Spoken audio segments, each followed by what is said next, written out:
For me, as for many, Fallout 3 was an introduction to the Fallout universe, and Fallout New Vegas is the most beloved installment. There is no better comparison than between two games on the same engine. So today I'm going to pit these two legendary games against each other, and delve into the main quest to get to the truth. In the left corner, we have a legendary RPG makers known for their attention to the story. They created a masterpiece on someone else's engine. But when they got enough money for their own Fallout killer, they released some questionable garbage. Obsidian! In the right corner, the creators of legendary Morrowind in space. Giants who made a huge impact on the industry and used as huge a middle finger to their fans. Bethesda! Who turns off the light? But I ain't a fink. Dig? You've made your last delivery, kid. Sorry you got twisted up in this scene. From where you're kneeling must seem like an 18-carat run of bad luck. Truth is, the game was rigged from the start. I just wanna be the one you love. Lost all ambition, only acclaim. I just wanna be the one you love. Before us are two factions. NCR, a group of disorganized and yet professional killers who maintain control over the city. And the Legion, devoid of their opponents' weaknesses, they follow orders without question. We understand we are in Vegas, and right now, in the casino of life, we haven't won, but we haven't lost either. We rolled a 0. The intro from older games invite you to unravel their mysteries. Here there is just old gramophone and the Brotherhood of Steel, of course. Here they explain in detail what each skill does. The system of choosing special like a baby leaves me as someone unfamiliar with CRPGs with many questions. Where is the pistol shooting? Where is the bazooka? Where is the dynamite? Or shotguns? Maybe on the second playthrough it will make sense, but not the first time around. Stylistically it's fine, it just could have been explained better, like I can shoot a water pistol or blow up a toy grenade, something like this. Even at the start, in Doc Mitchell's house, there are a few skill checks. If you chose repair, you can fix the submachine gun. If you level up speech, you can convince Doc to give you some Steam packs. New Vegas tells you, look, your choice matter for what rewards you will get. Don't be sad if you miss out. You can always replay the game and be a completely different character. The vault is only briefly mentioned. Sure, here are some vaults close as a tribute, but that's not the point. Forget the vault. The Prologue is a masterpiece. These childhood memories make you feel like you're living this life in a vault. You celebrate your 10th birthday, take exams, fight for the girl for the first time, and shoot your dad for the first time. Nostalgia. Fallout's beginning impresses with its variety. For example, I didn't even know you could let Amata keep the pistol and she would escape a tricky situation herself. Many actions have far-reaching consequences. The choices you make during your escape from the vault will affect what happens there after you leave. However, this kind of event variation is not something you will see again in the main story. The most you can hope for is few side quests where your decisions have a notable impact. The beginnings draws you in and it's hard to pull away from the game. But thinking about replaying this prologue is daunting since you can skip it, and you have to fight for that stupid sweet roll all over again. Bethesda didn't quite understand Fallout. Sure, the original title was Vault, but even second Fallout ignores the Vault. The Vault? Who cares about the Vault? It's not the main focus. You don't have to be born there or live your life there. But Bethesda latch onto the vaults as their signature thing. thinking every Fallout had to start with one. The tutorial in New Vegas is optional, presented as a quest to help a village. Do it if you want, or die under the Deathclaw on the way to Vegas. It's your choice. All hope abandon ye who enter here. If you think you can skip this exciting tutorial, they will treat you like a baby over and over again. New Vegas isn't about flashy start. Some people even quit the game, thinking it's just about doing chores in the countryside, like fetching water from a well. For me though, it had the opposite effect. I look at these all run-down buildings, stare at the glowing lights of Vegas in the distance, and anticipated our meeting with excitement.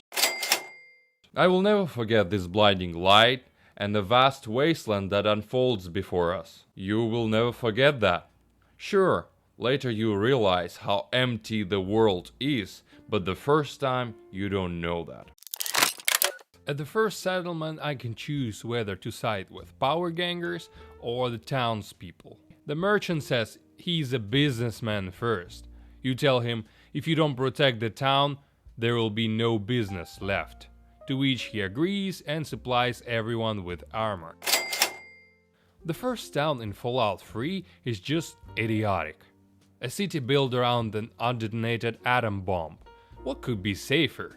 Let me throw a grenade or fire a fat man and you can build a town around those too. There are a couple of interesting quests here. For instance, a merchant is writing a book about the wasteland, which is a funny way for us, a naive world dweller, to learn about harsh reality outside. We also run into my father's old buddy Moriarty, who reveals that is quite the liar. He brought us to the messed up world, claiming it was better for us, but it was better for him to leave as soon as possible and screw everyone over, apparently for a good cause. Alrighty then.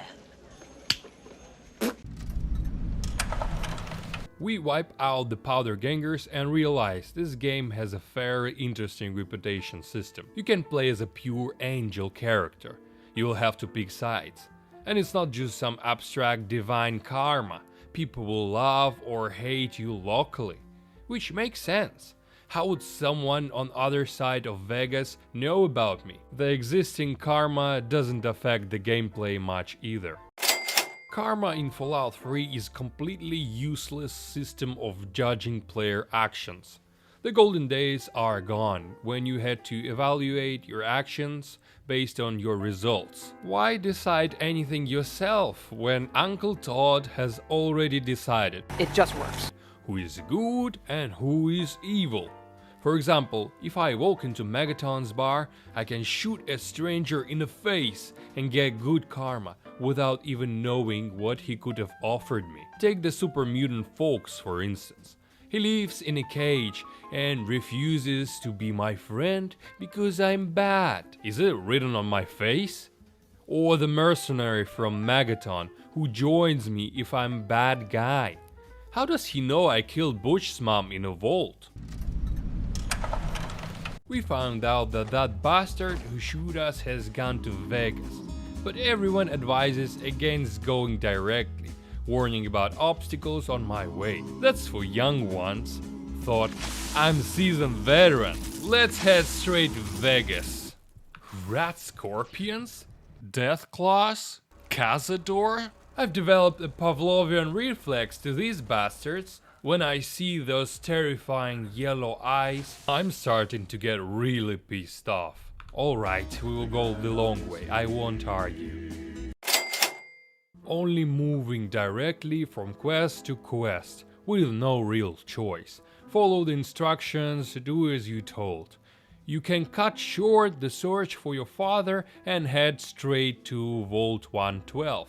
Skipping about a third of the main quests. There are no conditional restrictions from Bethesda. It's almost like they're hinting, skip this nonsense main quest and do not overthink it. The road became dull, so I turned on the radio. It's the same jazz from the last century, but the new Vegas music personally relaxes me like nothing else. Makes me want to sit on hot Nevada sands and sip a bottle of Sunset Sarsaparilla to the sound of Johnny guitar. Bethesda took the style of music from the first Fallout intro and turned them into the radio. The idea is good and it enhances the game. If you don't believe me, try playing without the radio. It's a completely different, more sinister atmosphere. On the other hand, it's an interesting feature to hear about your adventures on Galaxy News. But the Enclave AI broadcast on the radio didn't quite get that. In Prim, we encounter an NCR outpost across from the town. A lieutenant tells us about the Legion, a gang of barbarians. Now we understand that there is a war between two factions over the Mojave. Why, even though the NCR is right next to Prim, does anarchy reign in the town? To understand this, you need to delve into the structure of the faction itself. Once again, variability. You don't have to free the deputy sheriff, and since I'm not good at theory, I'll have to take a different path. Fallout fans have been arguing since the release of the Fallout 3. New fans despise the old ones, and the old ones in turn hate the new fans. But on one thing they agree. Vampires in the post-apocalyptic settings are nonsense. Perfection. I want to suck your blood. Suck my what? Nothing. Oh, it's cool. You want to suck something. No one in a world already full of radioactive creatures would say, "Hey, let's add vampires." I can almost see little Todd bringing his vampire fan fiction to life. There should be an example of that fanfic here, but I won't even bother to explore it. Or maybe Todd just thought, since there are vampires in the Elder Scrolls, why not to sprinkle them into this boring post-apocalyptic world, huh? This was the first sign of Bethesda creative impotence. It just works. If they had kept these ex-cannibals as just cannibals, Fallout 3 could have terrifying raiders feasting on their enemies. It would have made the cannibal perk feel different. Yes, there is a village of cannibals in the game, but it's not quite the same. We save a guy from a vampire masquerade and bring him home. And what's the reward? A bottle of whiskey? Vegas companions feels less like NPCs and more like real people with their weaknesses. They drink, run from their past, and they have goals. You can help them or turn their life into misery. For instance, you can hand Arcade over the Legion he despises. They don't care about your karma. You can even feast on the corpse in the road and it won't matter for them. But what they will not do is serve their enemies. Some can tolerate it, while others like Boone will say, "If I see the Legion, I don't care what your goals are. I will shoot them." Details like this bring the world to life. In Fallout 3, it's much better to travel alone because the NPCs feel lifeless. I blew up Megaton right in front of Jericho, and he didn't even blink. Sure, he's not the most sentimental guy in the wasteland, but the complete lack of reaction to the destruction of the town where he lived and flirted with the waitress, that feels like a lazy work for me.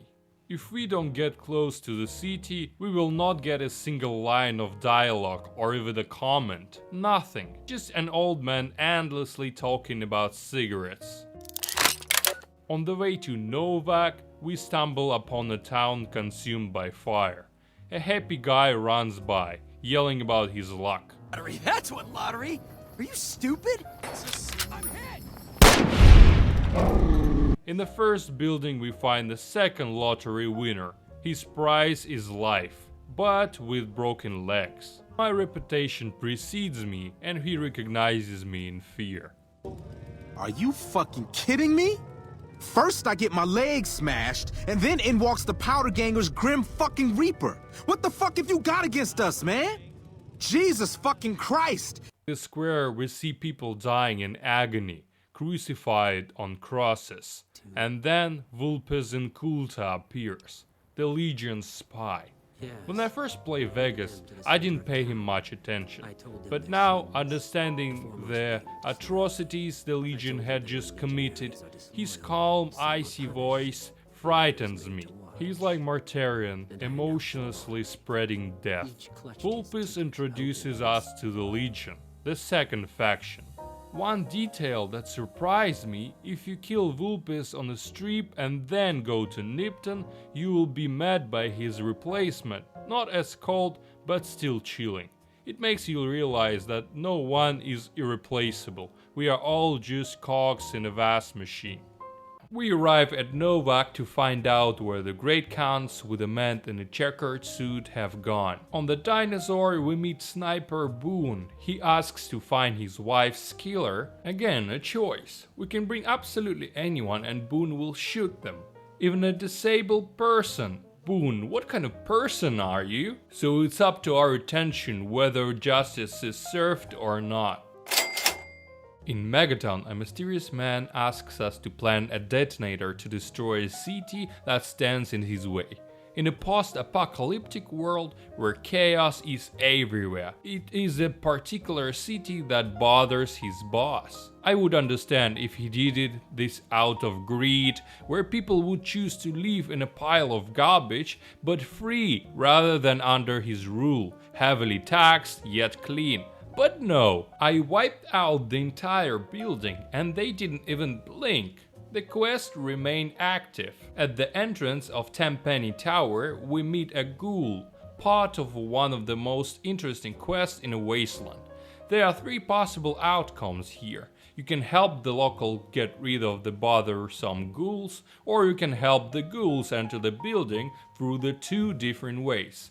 Either by letting the feral ghouls in through the basement, turning Tenpenny Tower into a scene from Night of the Living Dead, or by persuading the locals to take a poor ghouls. In that case, Roy will kill Tenpenny and turn the tower into an exclusive home for ghouls. Maybe Todd embedded a metaphor about racism in the modern world here, but in the moral is rather unexpected. Remain a racist or the ghouls will eat you.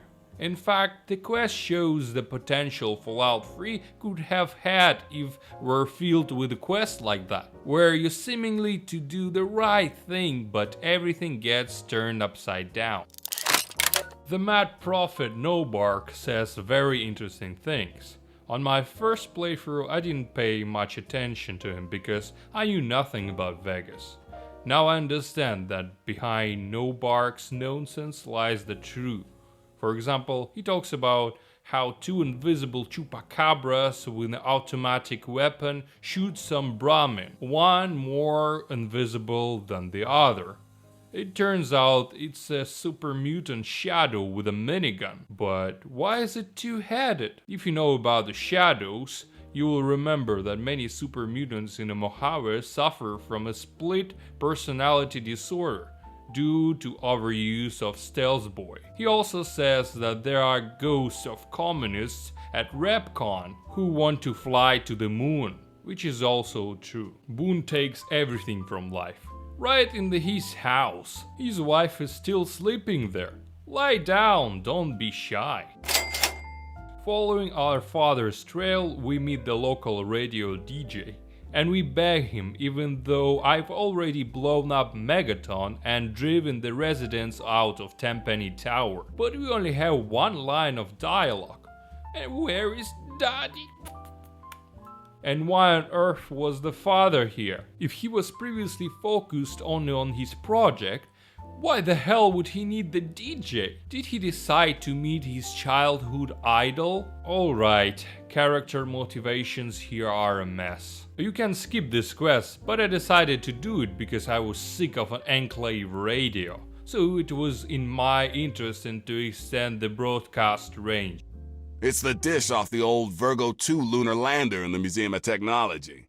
I want you to get it and bring it to the Washington Monument to replace the bad one. That's it. Come on, Peter, we can do this. All right, plan B. I take 2 pills I got after my root canal and listen to records.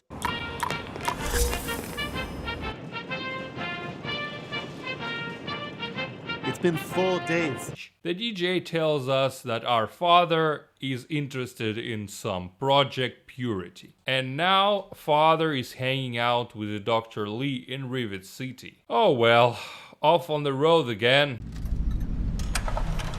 In Vegas, it has the largest arsenal of perks of all Fallout games. They are crafted with love and can radically change each playthrough. There are so many that I have no idea how many times I've need to play the game to try them all. Many knows where they went. Many, screw you and your ghouls. We take that data and leave. Sometimes you forget that perks even exist in Fallout 3. It's hard to feel any impact from these useless perks. So when it's time to choose a new one, I just pick one at random. Attention to detail. Approaching Boulder City, we see a memorial for those who died in a battle for a Hoover Dam. If you shoot at it, the NCR soldier will ask why the hell you are desecrating the memory of his fallen brother. Shoot again and there will be dire consequences. We meet the Great Khan surrounded by the NCR. They tell us that Benny betrayed them and is now sitting in his casino. They also remind us not to forget that Benny is a rat. I could have left them there, but I felt sorry for these ragged folks, so I decided to help them. We bribed the corrupt NCR soldiers with 400 caps, and the cans are free to go, all because I didn't invest in speech. We stumble upon the rusty bucket that the local call a city. In Fallout 3, it's hard to find a settlement that doesn't look like a pile of rusted scrap. On the ship we find Dr. Lee, who tells us it would be better if I would die, so they could continue their insane project. The doctor doesn't react to all the fact that I wiped out the Rivet City. 3 cities have been destroyed already, but it's hard to get any reaction. Adding an extra line of dialogue is too much trouble, huh? After all, it's just an RPG, right? Dad, he's off to their old lab. The chase continues. What an exciting main quest. We reach the NCR's largest military base. It looks like a massive pile of crap, but even here reputation opens doors. The NCR are ordinary people with ordinary weaknesses. They have their own rules and laws, which they cannot break. The NCR is the main cash cow of Vegas. They are falling at patrols, still they act as a buffer protecting Vegas from drug-addicted raiders. The NCR has vertebrates and the Legion has howitzer. Standard military equipment. These aren't the mysterious Enclave Masons or a giant robot. In the post-apocalypse, when people are suffering from a lack of resources, I can almost see little Todd clapping his hand and laughing, and then a robot comes out. It just works. The search continues. There was no sign of father in the old lab. Who could have guessed? What a twist! Father has gone to find the inventor of GEC in some vault where he resides. Once again, it feels like something was stolen. Bethesda isn't capable of creating something well developed and interesting. They can only steal. Yes, just like they stole the GEC from Fallout 3. The Brotherhood of Steel, the Enclave, old world music, the super mutants. Think about it. What did Bethesda bring to the Fallout universe with their Fallout 3? Oh yes, the railroad. Every gang has its own motives, philosophy, or behavioral pattern. There are no raiders here. What are raiders? What is their goal in Washington, besides hanging human body parts all over the buildings? They're just scripted bad guys. Empty shells. Raiders in Vegas are real people. You can hear about the atrocities of the fiends at the NCR camp. They fear the fiends. The fiends are drag addicts, killers, rapists. Vipers, jackals and scorpions lie in wait for careless travelers on the roads. Raiders in a capital wasteland are just target practice. Maybe on your first playthrough, the scattered body parts everywhere were creepy, but after a few encounters with raiders, you realize there is no scary backstory behind it. It's just decoration. And the super mutants? They're just bigger raiders. There is no deep lore behind them like in the first games. Forget it. The poor district of Vegas largely ignored by the local authorities. A place torn apart by the local gangs and NCR. From the start, we are warned that Freeside isn't the safest place and we could use a bodyguard to protect us from local thugs and addicts. People feast on local delicacies like fresh red roach and crispy squirrel beets. At the entrance to the strip, the main part of Vegas, where we see all the bright lights beckoning us into the city, the Securitron gatekeeper asks for proof of our financial worth. He must have seen me enjoying the crispy squirrel bits in Freeside. I don't have the means, so I have to find another way in, increasing my desire to get to the strip even faster. How to get there? As usual, there are plenty of options. You can earn money, hire yourself out as a guard or a caravan worker, round up prostitutes, buy a fake pass, or try your luck in the casinos. You can even work for a local gang to earn their respect and get passed to a strip. The king. But I had no idea that if I help find the spy and save Monorail, I get the VIP pass to the strip. In Vault 112, where the scientist resides, one can enter from outside. After all, there's a switch outside, and anyone can walk and slaughter all the sleeping residents. There he is, the father. What did you trade your son for? Cartoons? Stop! No! Just stop! We enter a simulation where we are forced to follow the scientist's command, trapped in the body of a little girl who repeatedly torments the Matrix residents. But my favorite part is that you can find the hidden terminal and spawn Chinese commandos to shoot the residents, truly killing them, as far as you remember the laws of the Matrix.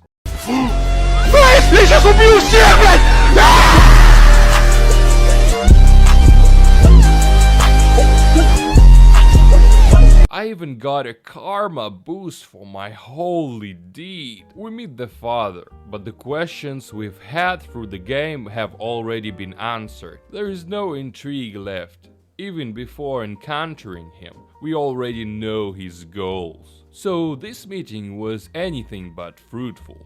We return to what I left behind in River City, where Father Sweet talks Dr. Lee like a drunk classmate. Father apparently was opening more doors than just the walls. Everyone immediately buys into the new plan, ready to flush their old lives down the drain. No one's motives have changed. No one stands up and says, "Father, are you insane? We have children, or we don't need these problems." They are all still idealists, just like 20 years ago. The game constantly tests your resilience, from deadly death claws to Praetorians with the power feasts that knock you out in one blow. Vegas always has something to challenge you, making getting upgraded armor or weapons immensely satisfying because you can finally relax a little. With significant upgrades, you truly feel how much you have changed by the end of the game, but on the Capital Wasteland there is no real threat. As soon as you get any decent gear, you sprint towards your goal without looking back. There is absolutely no challenge. Without leveling up, you can still wipe out the super mutant brutes. Once you have a companion, you will stop even pulling out your weapon. The sense of danger disappears entirely, and the only reason you sneak is to land a critical hit, not out of fear, which should be the case. Hell, you even have a stealth kill. For what? To kill NPCs in their sleep. The strip. The long-awaited strip. How those glowing lights beckoned me. How I wanted to spend my caps in this den of debauchery. Who rules this strip? He will find another key figure in the battle for Mojave. Mr. House, leading the three families. You might ask, if he's such a genius, why doesn't he notice the chaos under his nose? Why is he so oblivious to the disobedience of these very families? The White Glow Society practice cannibalism. Amerta is planning a coup on the strip. The chairman outright steals cheap from under Mr. House's nose. How did he allow such lawlessness? Mr. House always looks ahead with the grand plans. But he's blind to what's happening right in front of him. He ignores the big problem on the strip because in the grand scheme he couldn't care less about these three families. He only needs them to force the NCR into a deal. So on Hoover Dam, a unified army would be waiting under Mr. House's command. No one would negotiate with just a bunch of Securitrons. But I digress. Mr. House asks us to retrieve his precious chip from Benny. What I love about this chip is that the NCR has no idea what is it, while the Legion and Mr. House fight over it, or more precisely, over how to use it.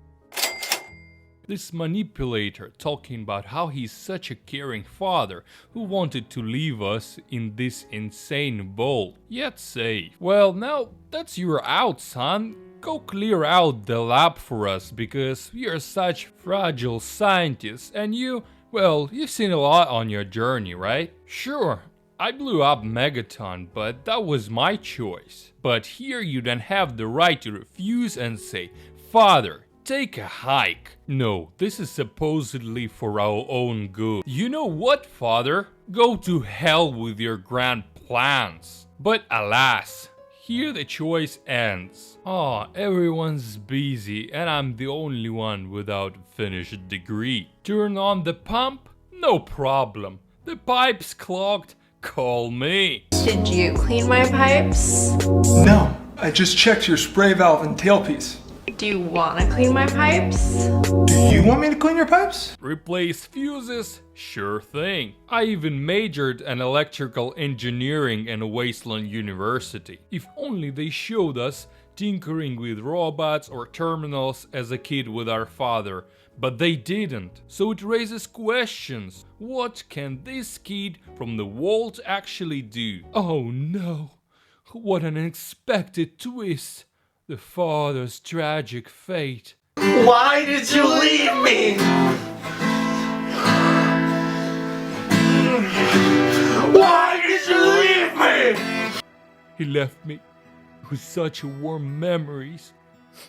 Like how I dragged his useless ass out of the simulation and how he killed me as a dog's avatar.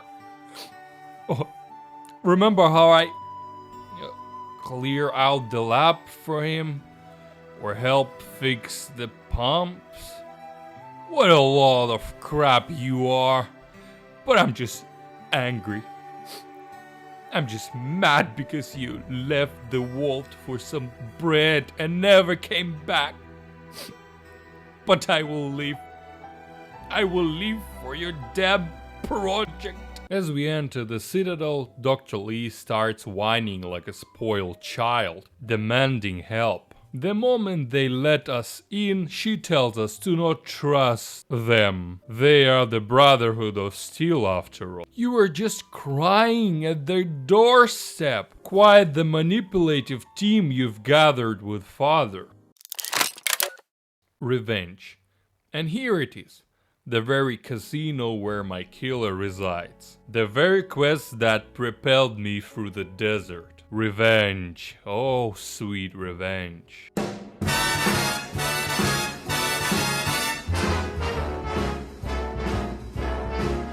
A package courier found shot in the head near Good Springs has reportedly regained consciousness and made a full recovery.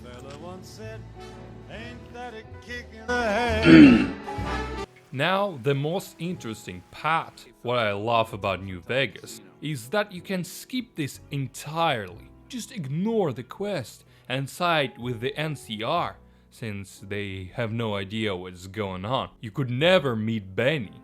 I can't recall another game where revenge, the driving force of the story, could be optional. But we do enter the casino to settle the score with the man in the checkered suit. You can come up with a million ways to deal with Benny. New Vegas flexibility shines here. You can 1. Forgive him. It's classy, but who would be interested in that? 2. Kill him in the lobby if you lack the charisma to convince him to go to the room first. 3. Kill him in the presidential suite. 4. Fall for one of his traps, let him escape, and then ask the Legion to crucify him. 5. Beat him to death in the arena. What did I miss, friends? It's mind-blowing. Obsidian put so much effort into adding a secret tunnel from the casino through the Wall 21 to explain his sudden escape. We fall into Benny's clever trap and he escapes. In his apartment we find Yes Man, a key figure for the go your own way ending. One of the dumbest endings in my opinion.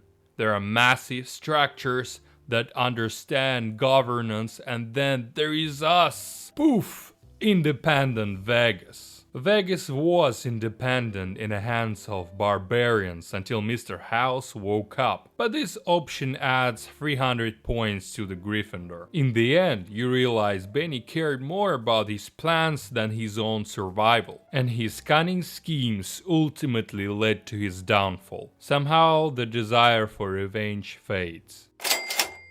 Imagine Fallout where all factions suddenly lose their motivation and they keep doing what they do just because. And once again, Bethesda waves its magic wand, and the Brotherhood of Steel, once remembered for its philosophy and ideals, suddenly transforms into angelic do-gooder. It's hard to single anyone out because if you combined all of them, you would barely get one coherent personality. In Fallout 3, they teach you to wear power armor right from the start. No need to prove loyalty, no tests, just here you go, enjoy. You cannot appreciate something given to you so easily. The Legion is the most underdeveloped part of the game. The Fort doesn't feel alive. There aren't enough side quests from the Legion and the lack of companions. This forces me to side with the NCR or House because I don't want to lose Boone, for example. Yet this faction feels alive. They raise children, they sharpen weapons. Where are the Enclave kids? Where is everyday life of the Brotherhood? And then there is one of the dumbest plot twists in Vegas, in my opinion. I arrive at Caesar, the leader of the Legion, the same Legion I've been slaughtering tirelessly. He asks me why I came, and I, being honest because I'm not used to lying, say that Mr. House sent me. Caesar jokes. Well, then I'll have to kill you. But now I'll have to have you killed. Relax. I'm fucking with you. Here's a platinum chip that Mr. House is after. Now go destroy this main weapon for me. No proof needed, bro. I just trust you. What nonsense is that? It's the dumbest excuse for meeting. Why does he need the courier specifically? Yet, despite all this, the worst part of Vegas felt, if not better than, at least on par with the best part of Fallout 3. There's a plenty to choose from here, and the Caesar had the charisma of Mussolini. His viewpoint is at least interesting to learn about. Returning the platinum chip to Mr. House leads to him dragging like a drunk dad in the kitchen at 4 AM about how great he is. Then he decides to use the time while the Legion is delaying their attack on the Hoover Dam to secure additional support and send us to negotiate with Boomers. The Boomers are interesting bunch. A dying, cowardly tribe that first launches missiles at you and then tells you their fascinating backstory, claiming they've been waiting for someone like you, a messiah. But Mr. House and Boomers didn't account for one single thing. I am kind of Boomer myself. Hi there. Grenade! FBI, open up! Little lamplight. Another part of the ridiculous content. A cave full of children, guarded by the super mutants. The kids inside talk about how they fend off raiders and super mutants with ease. How? While the wasteland suffers some super mutant attacks to the point where even the Brotherhood of Steel complains about being pushed back, these kids manage to fend them off, like in Home Alone? Kill the humans! Kill them all! The best theory I've come across is that it's super mutant farm and they're breeding the kids there. In New Vegas, you think about faction strategies and decisions. Fallout 3, you're constantly asking, could this even happen? Mr. House asks us to check on one of his free families, Omerta. They've been too quiet lately in their casino. Enter the casino and realize once again that without the speech skill, this game can be very hard. Not all skills are created equal. Barter and speech aren't on pair, though they should be, as both aim to sway the other party to your side, just through different means. My barter skill at 100 couldn't compare to speech or medicine, which unlock so many options in dialogue. Yet skill dramatically change each playthrough. I want to shoot with the laser weapons, better level up at energy weapon skills. There is no point in using laser weapons without it. You might even get a penalty. So no weapon type has an inherent advantage. It's all about your choices. I felt like a fool running back and forth through the casino. I couldn't even lockpick the doors. In the end, I had to steal a diary from the underwear of an unfaithful cop regime. Together we staged a coup, taking out the family's leadership. Even after fighting a bunch of weapons, without speech you wouldn't even realize they were planning to overthrow the Streeps in the Caesar's name. Came, killed the Don. Were they up to something? They were definitely planning something, but it doesn't matter now. In my case, I lied to Mr. House, claiming we foiled their plans. Take whatever you want. Skills don't matter, especially combat skills. I was cutting through super mutants like butter with my chainsword, despite only having 20 points in melee weapons. Speech is a joke. They highlight the correct dialogue opinion as if you were a child.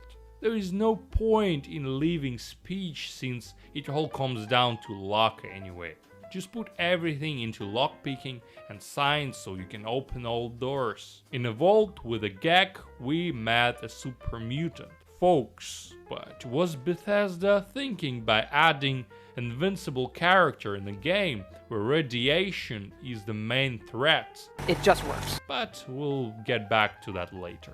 We wake up in the Enclave base where we were interrogated. If you tell them the code, they will kill you. The president calls and the colonel and asks everyone to not harm me. Then the colonel immediately orders my execution over the radio. So does the president have no authority? Just brilliant, storing the self-destruct code for your leader in the personal chest. Clearly, the colonel is a real military man. What's the conflict with the president? What are your goals anyway? Then he gives us a fateful assignment, after which I'm sure I'm not alone. I immediately dealt with the Mr. House. Pragmatic and not particularly radical Mr. House orders the destruction of the Brotherhood of Steel. No chance to negotiate. The only option is to wipe them off the face of Nevada. That's his issue with the tech priests. That's why I never sided with him. I planned to deal with them right away. Fortunately, all I had to do was to grab the keys and trigger the self-destruction. But I really like their armor. I play with mods, so the armor from the original looks impressive. So I started helping them, hoping to quickly learn how to wear power armor. I found 3 dead paladin squads, then had to find 3 scouts. After reporting my success, they sent me to find an air filter in 3 volts. In a moment I realized it wasn't worth it and it was time to finish them off. I disguised myself brilliantly, blending in. Come on, scribes. Just write down what you're doing. I'm one of you. Unfortunately, Veronica's heart couldn't take wiping off her clan. I'm not sure why she went along with it. I recruited her just an hour ago, and she stayed behind, buried along with her brotherhood under the wails of sirens. My companions don't seem to have much luck. They're all eager to die. Mr. House, knowing my love for destruction, asked me this time to keep the gun in a holster and protect the President from the Legion, who is soon to arrive to boost the morale of the troops. It's rather questionable move in the middle of war for Nevada, although in the event of President's death, I don't think it would slow down the NCR advance for long. New election would be held, and they will back and fight. Still, during the President's protection, you can feel the tension. Everyone's on the edge, even you. But things with the Legion seem doubtful. Everything hinges on Caesar's personality, and he hasn't even thought about finding a successor. His death, which happens in 4 out of 5 playthroughs, could only have been prevented by the courier. And how long can this death be postponed? We don't know. That's why I never like siding with the Legion. I consider them the weakest faction. Returning to the President's protection, the Legion is such a powerful organization that they send just 2 people to assassinate the NCR President, a bomber and a sniper. The sniper, well, can't even do his job right. Since I didn't invest points in explosives, I can't afford to listen to a boring 10-minute speech. So I just scare off the plane and finish the quest. While the President is safe, I can grab my favorite Ranger armor. After all, I only promised House to protect the President, right? Have you ever thought about how much Bethesda shamelessly stole from previous games? Artificial intelligence for President, not a bad idea, right?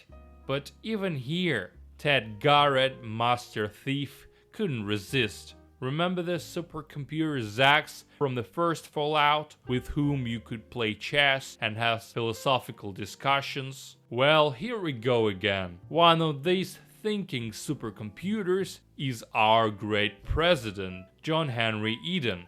And doesn't your conversation with the President remind you of something? Exactly. Just like the Master, he is interested in his version of the forced evolutionary virus. How dare you target one of the best antagonists in the video game history? Do they have no shame? No, you don't need to have intelligent conversation with the President. No need to question his points of view, because quite simple, he doesn't have one. Why does the President want to destroy all mutants? No answer. He's just playing the role of the evil supercomputer. They didn't even give him proper motivation. Just like everyone else here. He's evil because that's how it is. And when we tell him the convincing line, "Oh no, you are evil. You need to self-destruct," just like in the first Fallout, where you could convince the Master to self-destruct. Fallout 3. What are you? Why did you create a Frankenstein monster made of random pieces from previous Fallouts? The dialogues in New Vegas, my respect, is always an interesting dialogue option to find. After playing this game in dialogues, the dialogues in Fallout 3 and 4 feels like a fan-made mods for Stalker. The local dialogues here make you want to puke. They kill any atmosphere. The feeling that you are in a post-apocalyptic world disappears, and instead it feels like you're listening to a conversation between school children. Seriously, it's just disappointing. Don't take another step or we'll blow your fucking head off. The fuck you looking at, huh? Fuck them. It's time for them and their bigot ways to die. Why the fuck would you start saying it if you weren't gonna finish? In a world filled with misery and uncertainty, it is a great comfort to know that, in the end, there is light in the darkness. As you remember, dialogue played a crucial role in the first Fallout game. I would even say the most important role. After this, seeing such mediocre dialogues feels like a slap in the face. Before storming the dam, I tried visiting the cans to get them on my side, but without an active quest, they refused to talk about it.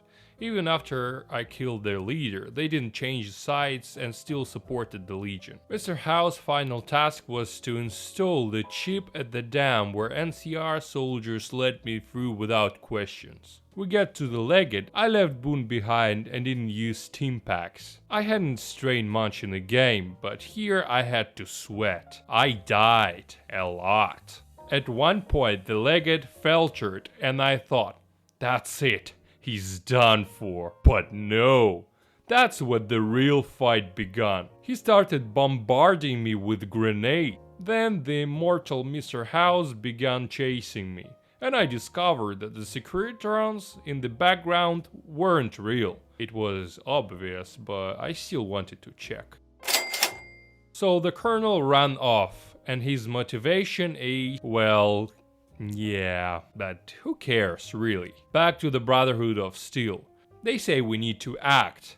Huh, because they'll be next? And why will they be next? The Enclave will get to the water purifiers running and wash the Brotherhood out of the capital wasteland? The only one with any motivation is the Father.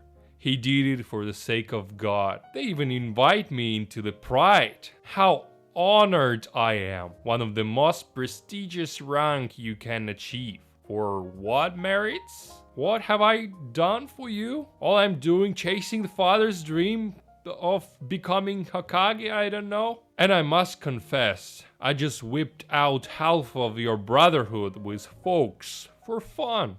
But who cares? We are launching the robots! Of course, we need some flashy action with effects at the end. The conclusion in New Vegas isn't just flashy shootouts and the chance to see the Legion and NCR in ruins. It's also a culmination of your personal playthrough. It's quite satisfying to see familiar factions during the final showdown, feeling like your decision had an impact. In my case, it was nice to see no one, because all I did was destroy potential allies. But that was my choice, and it's gratifying to see that it had some effect, just like the final credits, where you can take one last look at the changes you've brought to the lives of the people in the wasteland.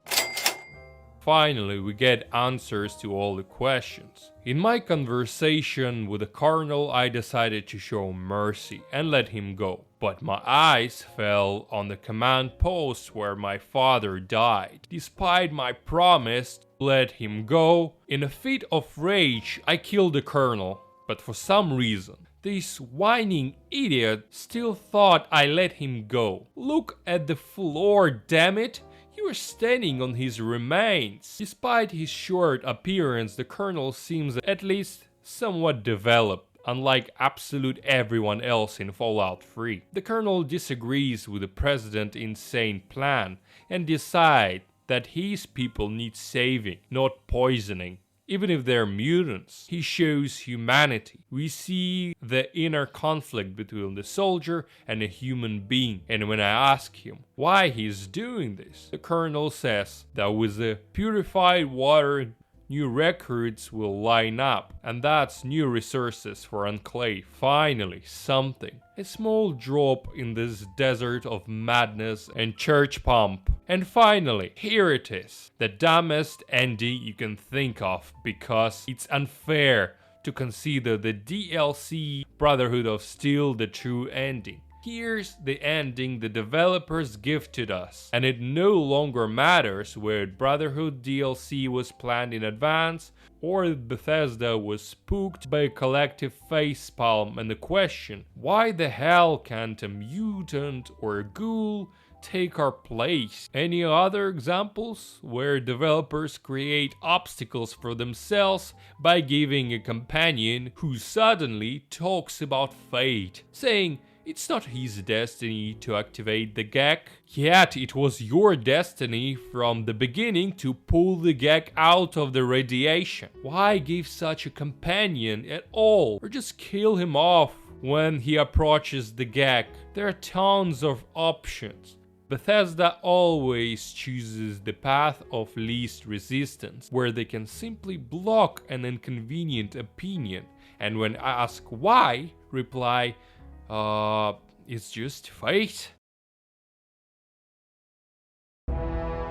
It was not until the end of this long road that the lone wanderer was faced with that greatest of virtues, sacrifice. But the child refused to follow the father's selfless example, instead allowing a true hero to venture into the irradiated control chamber. So there it is, a true hero.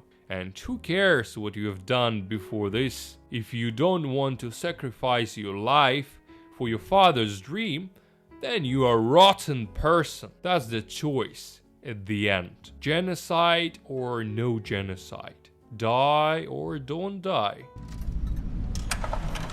The factions in New Vegas aren't just empty decorations. They spy, expand territories, attack settlements, they hate each other. And they drenched in their ideologies. They live and die, faithful to their beliefs, convinced their truth is the only one. They are harsh, but you can see the human side in them. They have fears, they fear each other, they fear death. And their leaders have ways to exert control over their followers. NCR will demote and fire you, or imprison you for the military treason. In the Legion, you will be executed.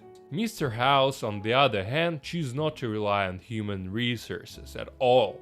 People are unreliable, but machines are a different story. In Fallout 3, opposing factions never cross paths. Not at all. They're just mindless puppets with guns. They're so scripted that the Brotherhood of Steel starts attacking the Enclave only when they're so close that the Enclave attack you immediately after you leave the Citadel. There is no strategy because these people, I'm talking about Bethesda, don't understand what military strategy is. That's why you don't feel any real conflict in the Wasteland.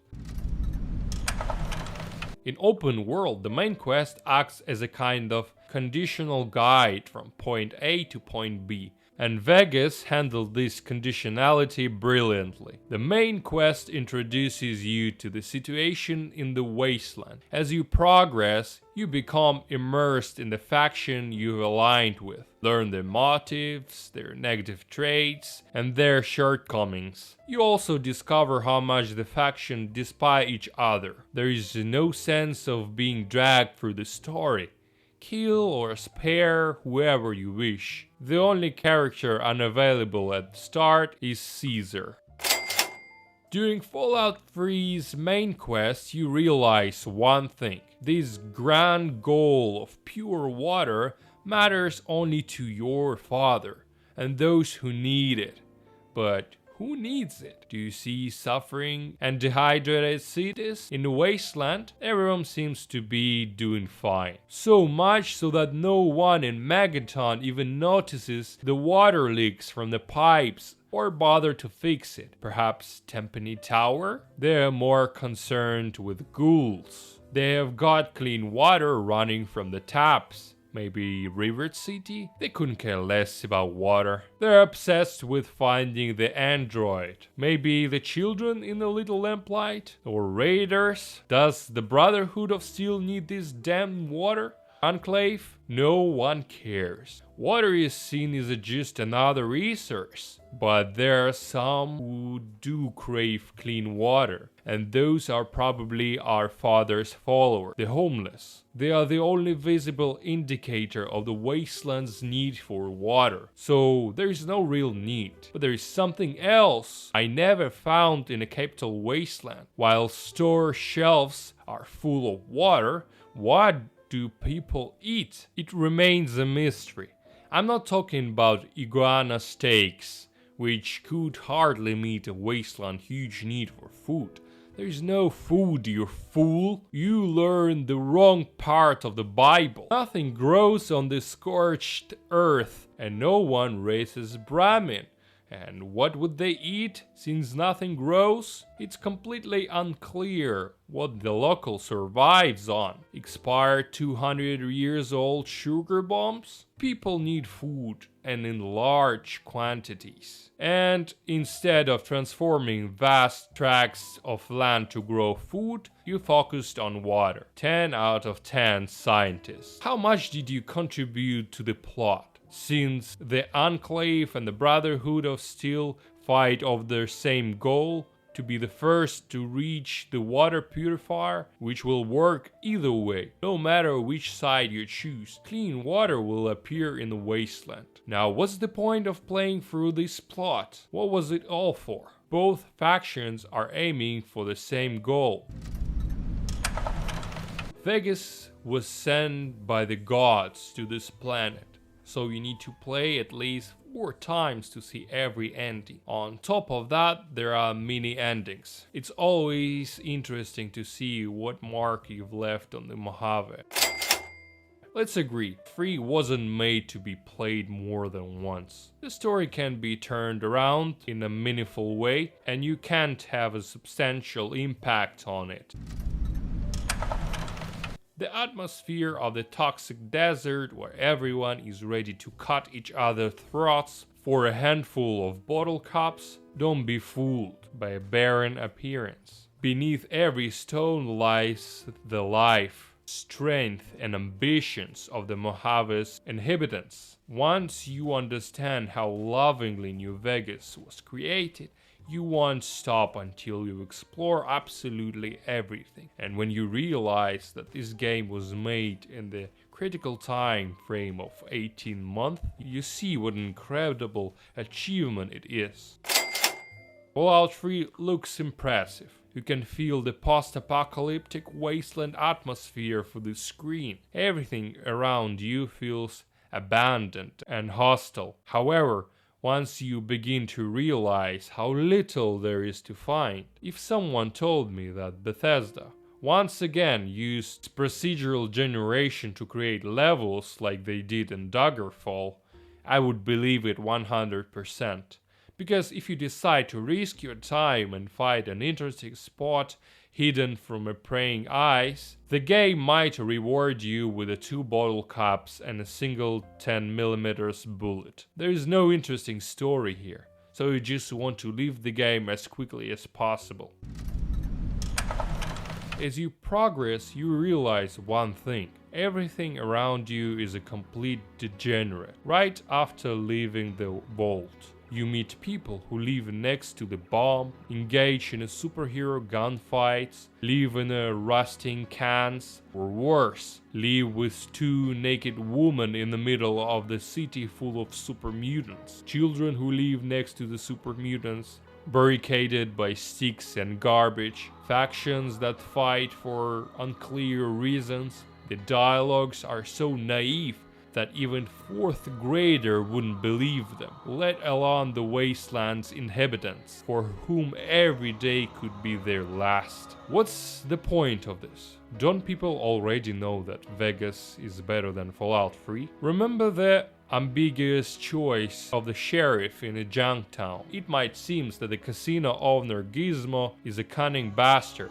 However, if you side with him, yes, the town will become filled with the sleazy but nevertheless expanding casinos. We are in the same situation here, and Bethesda, our local Gizmo, now owns our junk town. The early Fallout games were legendary, but who knows what would have happened to the universe if not the Bethesda. Perhaps Fallout would have ended up gathering dust on a shelf like the equally famous Planescape Torment, or maybe it would be like Bloodlines 2, but it is thanks to greedy thought that our beloved universe continues to exist, and it's because of Bethesda that we got to see such a gem of gaming industry as Fallout: The New Vegas. Let's hope there is still more to come.